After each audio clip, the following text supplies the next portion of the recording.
C'est une exposition qui s'intitule « Marronnage, l'art de briser ses chaînes ».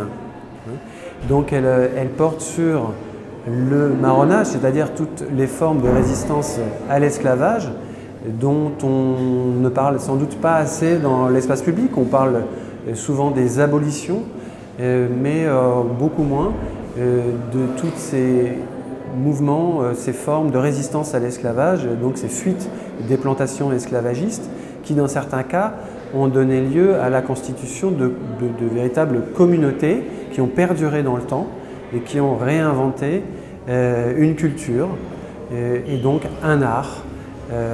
S'agissant des Guyanes, et en particulier du Suriname, c'est une Guyane hollandaise, démographiquement, on a beaucoup de personnes réduites en esclavage, par exemple par comparaison avec la Guyane française, et donc beaucoup plus de personnes qui s'évadent, s'enfuient évidemment de ces conditions insupportables qu'on leur impose, puisque on les traite comme des objets, comme la propriété des colons esclavagistes.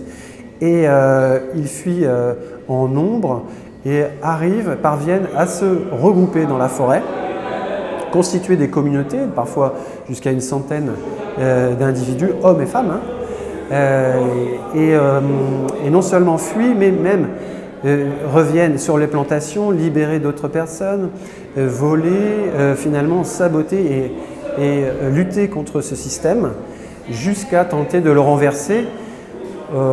Et le Suriname a bien failli être la première république noire. On sait que c'est Haïti, mais l'ampleur du marronnage est telle en Guyane hollandaise et que l'État est obligé, parce que ça coûte trop cher d'aller rechercher ensuite les fugitifs dans la forêt amazonienne qui les protège, et un environnement qu'ils connaissent mieux que les soldats eux-mêmes. Ils sont passés maîtres dans l'art de la guérilla. Donc on finit par passer des traités de paix avec eux au XVIIIe siècle. Il y a comme ça 6 grandes vagues de marronnage qui donnent les Saramaka, les Djuka, Aluku, Pahamaka, Kunti. Il faut bien sûr souligner que partout où il y a esclavage, il y a marronnage. Les historiens parlent parfois de petit marronnage et de grand marronnage. Petit marronnage, c'est-à-dire fuite d'individus, et grand marronnage, un certain nombre d'individus qui finissent par fonder ces communautés. Mais on sait que ça a existé aussi en Jamaïque, à Belize, dans bien d'autres endroits, au Brésil, etc. Mais au Suriname, c'est vrai qu'on a cette particularité d'avoir dit, comme je l'ai dit, plusieurs communautés, ensuite ces traités de paix, et aujourd'hui ces descendants de Marrons qui vivent toujours sur leurs territoires ancestraux, en Guyane et au Suriname. C'est une histoire qui me touche dans le côté, je suis descendant de ces Marrons et grâce à eux, le fait qu'ils se soient rebellés, c'est ça qui fait que moi et les autres, nous sommes là aujourd'hui pour en témoigner et faire perdurer la culture, chacun à sa manière, par son art ou ce qu'il fait tout simplement. Moi je suis Saramaka en fait de base, et je suis originaire du Suriname, je suis surinamais dans tous les cas. Et mes 2 parents sont surinamais. Après, bien sûr, vous savez, l'immigration fait que chacun va ailleurs pour trouver une meilleure vie. Donc mon père et ma mère sont venus en Guyane. Mon père il a trouvé du boulot et tout. Je suis né en Guyane, à Koro, ville spatiale.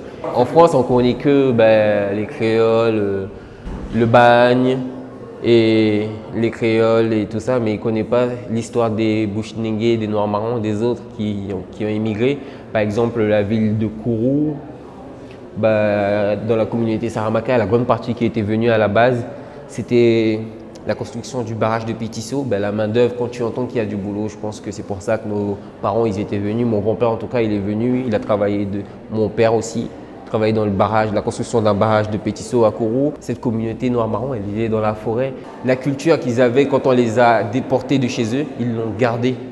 C'est-à-dire, tout ce que vous voyez autour là, c'est exactement comme nos ancêtres le faisaient. Et c'est juste là, ça a évolué et ils en ont apporté, comment je peux dire ça? Chacun en a tiré profit à a su s'approprier son art. Jusqu'à aujourd'hui, on continue à vivre selon nos coutumes. Quand tu vas au Suriname et que tu descends le fleuve, et que quand tu descends le fleuve, tu découvres les autres, c'est les Saramacas, mais il y a différents villages. Et tu vois, et par les villages, quand tu descends, tu retrouves des noms. Genre, il y a un village qui s'appelle Dahomey. Dahomey du Bénin. Voilà. Pourtant, ces gens ne sont... tu vois, et c'est ça. Et il y a la mondialisation, certes, il y a la technologie, mais ces gens n'ont pas perdu, on n'a pas perdu notre culture, d'où l'on vient. On sait d'où l'on vient, on est fiers.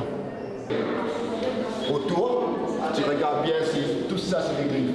Et les tableaux lui-même, on a l'œil de l'arpie. Donc chaque motif